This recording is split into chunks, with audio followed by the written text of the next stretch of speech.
Elementary. Today I have a new story for you. It's an Australian story called Edward the Emu.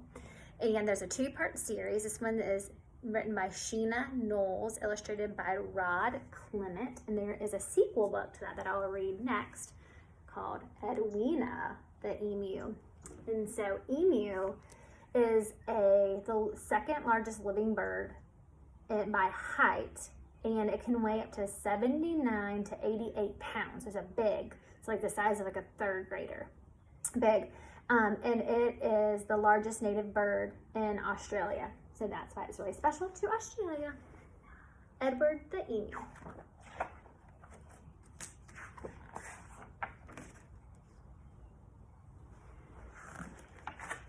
Edward the Emu was sick of the zoo. There was nowhere to go. There was nothing to do. And compared to the seals that lived right next door, well, being an emu was frankly a bore. So that night, when the zookeeper went home to bed, Edward jumped from his pen and laughed as he said, "The seals are the best anyone can tell, so tomorrow I'll just be a seal as well." The next morning at 9, when they opened the zoo, the seals were swimming, and Edward was too. He dived in the water and basked in the sun, and he balanced a ball on his beak just for fun. Well, Edward really was enjoying the day till he overheard someone behind the fence say, "The seals are always amusing, it's true, but the lion's the best thing to see at the zoo." So that night when the zookeeper went home to bed, Edward jumped from his pool as he smiled as he said, "The lion's the best anyone can tell, so tomorrow I'll be a lion as well." The next morning at 9, when they opened the zoo, the lions were roaring, and Edward was too. He snarled at the ladies and growled at the men. Life was certainly grand for a lion in his den. Well, Edward was having a wonderful day till a man in the crowd had the gumption to say, "The lion's a beast I shall always detest. The snakes are the things that I like to see best." So that night when the zookeeper went home to the bed, Edward crept from the cage as he grinned as he said, "The snakes are the best things, and that's what they say. Then tomorrow I'll be a snake for the day." The next morning at 9, when they opened the zoo, the snakes were all hissing, and Edward was too. He slipped around rocks, it was magic to see, and he curled himself casually up round a tree. While Edward was just warming up for the day, he overheard one of the visitors say, "The snakes are impressive. I know that it's true, but the emu is by far the best thing at the zoo." The emu! Gosh, Edward, my goodness, that's me! I'm the thing that the gentleman most likes to see. Not the seals, the snakes, the lions, and the rest. It's Edward the emu he likes to see best. So that night when the zookeeper went home to bed, Edward slipped from the cage and he laughed as he said, "If the emu is the best, then that's easy then. Tomorrow I'm Edward the emu again." Edward ran to the place where he used to reside, but oh, what a shock when he clambered inside. He found himself suddenly face to face with an emu they brought in to take Edward's place. The emus considered each other a while. Then the new emu said with a shy little smile, "Hello, I'm Edwina. It's nice to meet you. You're the best thing I've ever seen since I've came to the zoo."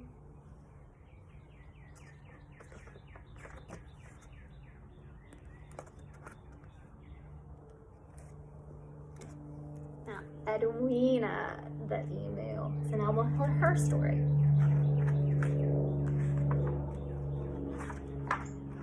There once were 2 emus who lived in the zoo. One was Edwina and Edward was 2. They played every day and there was never a fight. They cuddled up close to keep warm every night. As they sat there one day entwining their legs, Edwina announced she'd laid 10 little eggs. "Eek!" shouted Edward. He seemed to be choking. 10 little emus? You've got to be joking. "I'm not," said Edwina, "but don't get depressed. I'll look for a job and you'll stay on the nest." An ad in the paper said, "Dance the ballet. If you've got the legs, we're willing to pay." "Great," said Edwina. "That would be fine. I'll hop on a bus and I'll be there at 9. The director called out for the next ballerina, and on the stage stepped the lovely Edwina. She whirled and she waltzed and she twirled and she leapt, and then she twisted her legs into a grand pirouette.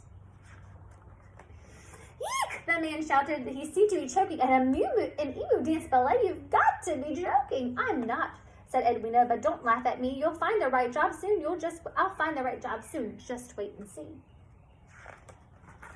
An ad in the paper said, chimney to sweep. Stick out your neck, and you could make a heap. I will, said Edwina. Now this will be fun. I'll hop on a bus, and I'll be there by 1.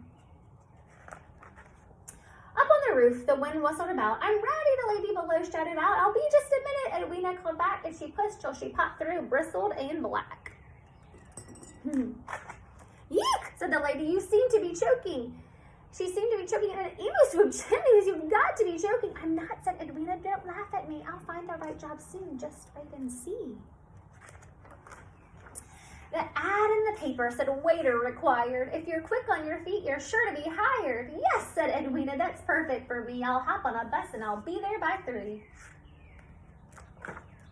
Edwina served tea to a man in a hat. Would you like me to bring a meal with that? Yes, said the man. I'll have sausages fried with a couple of nice runny eggs on the side. Yeek, said Edwina. She seemed to be choking. You want eggs? You've got to be joking. I'm not, said the man. Eating eggs is the best. Once I ate 10 of them straight from a nest.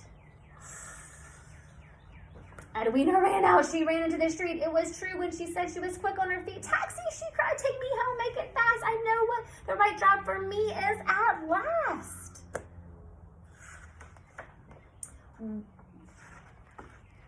It was late when Edwina got back to the nest. You're late, muttered Edward, and I need to rest. You're right, and from now on we share. I'll sit on the nest. You pull up a chair. There were once 12 emus who lived in a zoo. The one was Edwina, and Edward was 2. Then Fluffy and Scruffy and Sniffly Sneeze and Fatty and Footloose and Knobbly Knees and Lollipop Legs and Shortening and Squeak and the last little emu. They called that one Eek. That's Edward the emu and Edwina the emu. But they're both by Sheena Knowles and illustrated by Rod Clement.